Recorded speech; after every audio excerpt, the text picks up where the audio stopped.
Ito naman yung storya ni Totoy Patpating Palaka. Naalala niyo pa ba yun? Diba? So ngayon, si Totoy Patpating Palaka, pinanganak sa isang kaharian. Natawagin natin kaharian ng mga palaka. Okay? So ngayon, nung pinanganak to si Totoy Patpating Palaka, parang ito isipin nyo, palaka to guys ha. Yan.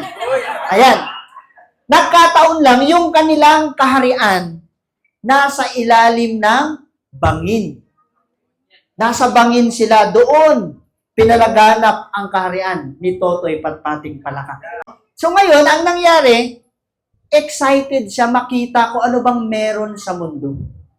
Siyempre, pinanganak ka doon, tapos doon yung mga friend mo, relatives. So parang, sabi niya, nakakasawa tong lugar na to, parang nakakulong eh. Ganyan yung dating. Sabihin natin, ito yung labas. Ngayon, ang ginagawa ni Totoy Patpating Palaka, every time na gusto niyang makita kung anong meron sa mundo, gusto niya makalabas sa lunggay, tumatalon po siya. Talon lang siya. Talon lang. Dumating ang isang linggo, lumipas ang isang buwan, alam mo ginagawa niya, talon pa rin siya ng talon. Kasi gusto niya ma-feel eh. Ano bang meron sa labas? Ano ba yung pwede kong ma-experience pa na wala dito na makikita natin sa labas? So alam mo, dumating yung isang buwan, nandun yung mga tropa niya. Sabi niya, tinan mo to si Totoy Patpating Palaka. Siguro baliw na yung utak nito.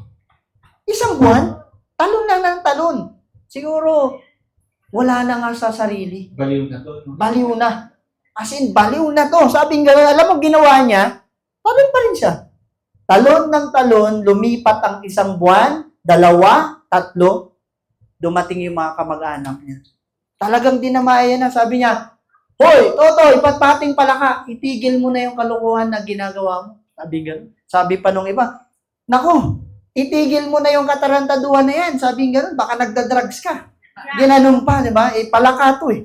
Umabot ng isang taon, alam mo ginawa niya, talon pa rin siya ng talon. Dumating yung time, even family members niya, wala na naniniwala sa kanya. Laging sinasabi, itigil mo na yan, kalokohan yan, walang mangyayari sa'yo. Ang dami nang sumubok, ang dami nang nag-try, walang nakagawa. 1 year and 1 month, alam mo nangyari. Sabi niya that time, sa kakatalon niya, lahat ng Grand Palaka natin dito na namatay, dito na binaon sa hukay na to, hindi na mangyayari yung gusto mo mangyari. Alam mo, lumipat ang isang taon, 5 buwan, nakalabas po siya. Nakalabas! Kasi lumaki yung muscle niya eh, nakakatalon. Exactly.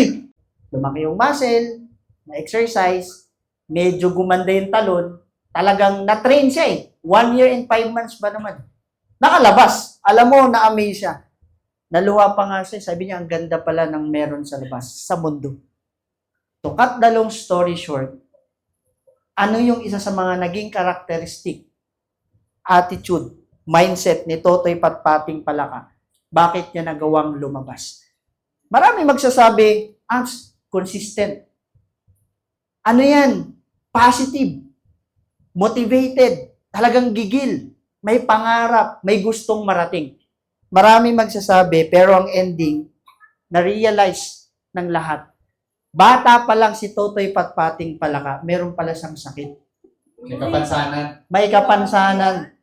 Nagulat sila, si Totoy Patpating Palaka, bingi pala. So kaya pala, nung sinasabihan siya ng mga tropa niya, uy, kalukuhan niya, baliw ka. Wala siyang naririnig. Sabi niya, pinagsasabi niya ito. Parang ito mga baliw.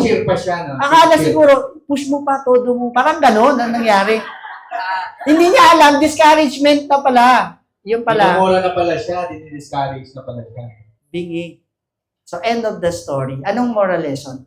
Alam mo, especially sa mga tao na nararanasan po ito, isa lang po ang sasabihin ko sa inyo. Taong may pangarap lang ang makakaintindi sa taong may pangarap.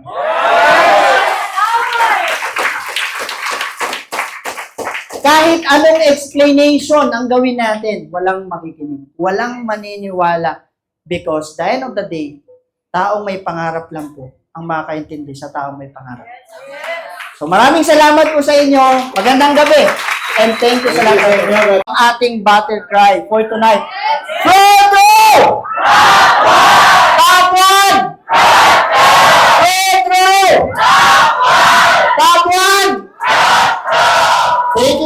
guys,